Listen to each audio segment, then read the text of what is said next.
আসসালামু আলাইকুম বন্ধুহঁত, আপোনালোকৰ খবৰ কেনেকুৱা? আশা কৰিছোঁ আপোনালোকে ভালে আছে। আপোনালোকৰ দুৱাৰ বগৰত মই ভালে আছোঁ। আৰু ইফালে এয়া মোৰ টাৰ্কিৰ পোৱালি 13 পিচ পানী খাই আছে। পানী দিছোঁ সিহঁতক পানী খাবলৈ। আৰু ইফালে এয়া মোৰ বাজিঘৰ পাখি দুটা।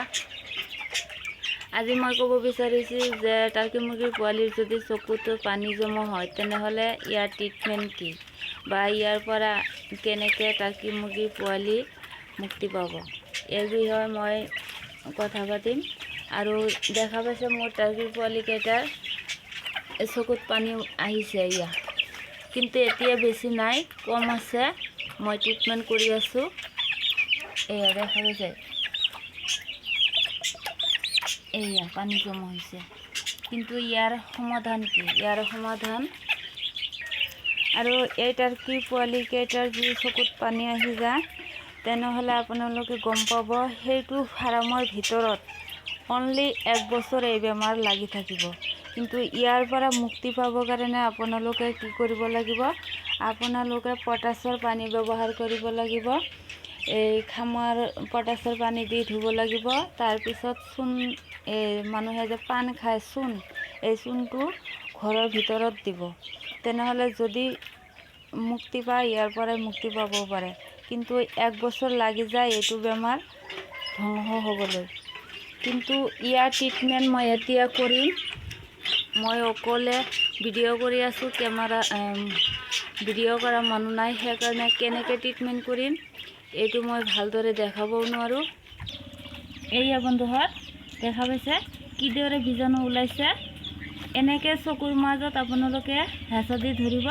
হেঁচা দি ধৰিলে এনেকৈ বীজাণু ওলাই যাব। তাৰপিছত নৰ্মেল পানী দি আপোনালোকে ধুই দিব। এই যে নৰ্মেল পানী দি মই চাফা কৰি আছোঁ।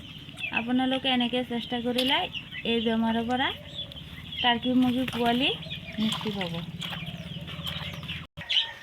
আৰু মই নৰ্মেল পানী দি ধুইছোঁ, চাফা কৰিছোঁ সিহঁতৰ চকুখিনি। এয়া দেখা পাইছে, এয়া নৰ্মেল পানী দি মই ভালদৰে ধুই চাফা কৰি দিলোঁ।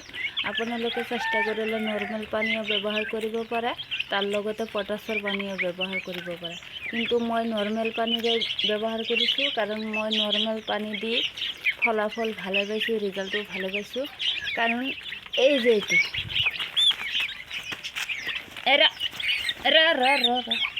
ৰচুন,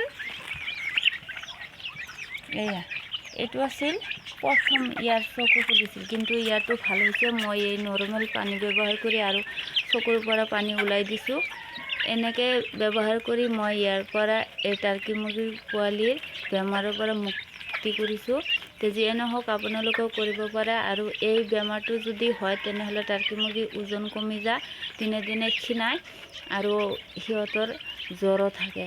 জ্বৰৰ কাৰণে আপোনালোকে এণ্টিবায়'টিক খুৱাব পাৰে, আৰু একোকে কৰিব নালাগে, আৰু কোনো ধৰণৰ ট্ৰিটমেণ্ট ল'ব নালাগে।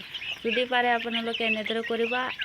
এতিয়া আপোনালোকৰ ইচ্ছা কৰিব পাৰে, নকৰিব পাৰে, এইটো আপোনাৰ কথা। কিন্তু মই যিদৰে কৰিছোঁ, যিদৰে মই ফলাফল পাইছোঁ, সেইদৰে মই আপডেটটো দিছোঁ।